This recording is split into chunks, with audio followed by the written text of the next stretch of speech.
Week 3 of the NFL season is here, and the Ravens are in town. Patriots are finally home after 2 road games to start the season. Lamar Jackson and the Ravens come to Gillette Stadium 1 o'clock Sunday on Fox Providence. Andy Gresh in to break it down.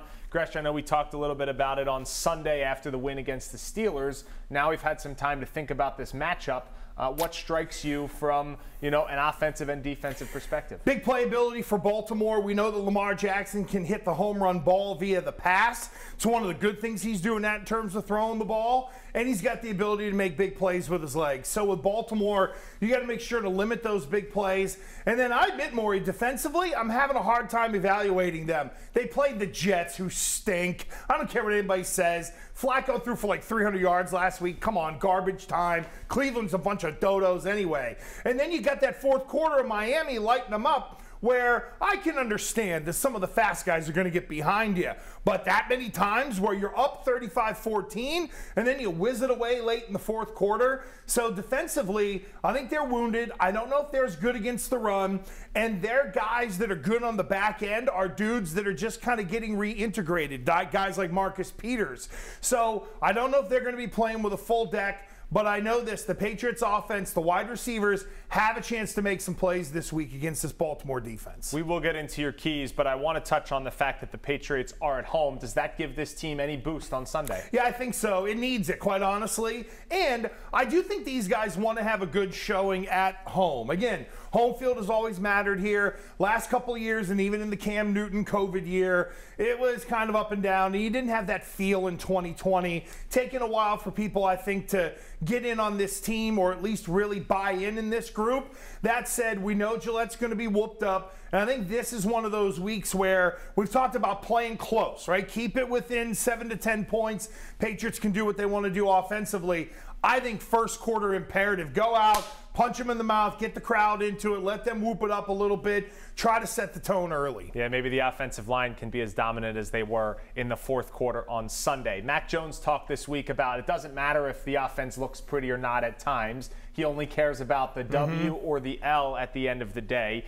How does the offense go out and attack a Ravens defense who you just mentioned maybe has some holes and has been vulnerable at times? Well, I think a little bit more of Kendrick Bourne in certain areas, not so much maybe running the ball, but in terms of some of those deeper shots down the field. Again, does he have Tyreek Hill speed? No one does. But Miami proved you can get behind this secondary. And I think for the Patriots, the run game has got to be key, Morey. Every week they got to run the ball. And I know for the play breakdown for New England Nation that we're going to do on Sunday, there was some real basic stuff in there that the Patriots did and got some looks that they were able to take advantage of. So much is being made of, well, there's no motion in the offense and there's no razzmatazz. And it's like, all right, eventually that'll come along. But when you see the play breakdown, you didn't need to be able to dip into that just yet. Continually, let's see this offense evolve, and that includes formationally. It's a Ravens team that comes in as 3-point favorites. How do you see the game breaking out and your game prediction? Yeah, I think the Patriots are probably going to lose a close one here, 23-20. Now, I know the line's 3.5 right now,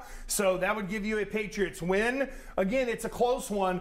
Baltimore, though, a little more experience within their offense, and turnovers are going to be massive. I know we can say that in every game, but if you're playing a 3-point game, the turnover swing is massive. So for New England, got to jump up early, got to run the ball, got to limit those big plays for the Ravens. Can't allow Lamar Jackson to be running down the field 80 yards because somebody got out of their lane or someone missed an open field tackle. And the celebration of football being back in Foxborough for the first time in 2022 begins on Saturday. Saturday afternoon, Vince Wilfork will be inducted into the Patriots Hall of Fame. You talk about a guy, Gresh, that came in, played all 16 games as a rookie in 04, was a part of the first dynasty and the second dynasty, spanned more than a decade here in Foxborough. Just your thoughts on his career. Well, I caught a lot of flack at the time whenever they got rid of Richard Seymour and said they traded a gold jacket guy for a red jacket guy because Vince Wilfork was becoming the centerpiece of that Patriots defensive line. I got to deal with Vince a lot over the years. Number one,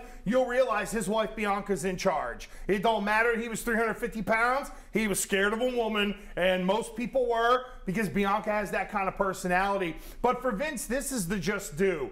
Arguably a Pro Football Hall of Famer, one of the last real fats to really play on that D-line, where I'm talking about he was a two-gapping, true fat guy. You didn't move him off the spot, a la Ted Washington. Vince is one of the best people I've ever been around, and I gotta say, more than just deserving for him to get into the Patriots Hall of Fame, because we're appreciating defensive linemen a little more and those dudes that don't put up the big numbers, Vince still has a chance to get into the Pro Football Hall of Fame, although it is an uphill climb. But I'm a big Vince Wilfork fan, and the guy likes to make barbecue. That's correct. How can you hate anybody that likes barbecue? Nothing like him out there in the overalls. Oh, in the that was fantastic. That was the best. And kicking extra points, too. Exactly. So awesome. All right, Vince Wilfork will be inducted into the Pats Team Hall of Fame 4 o'clock Saturday afternoon. Pats and Ravens kick off 1 o'clock on Sunday.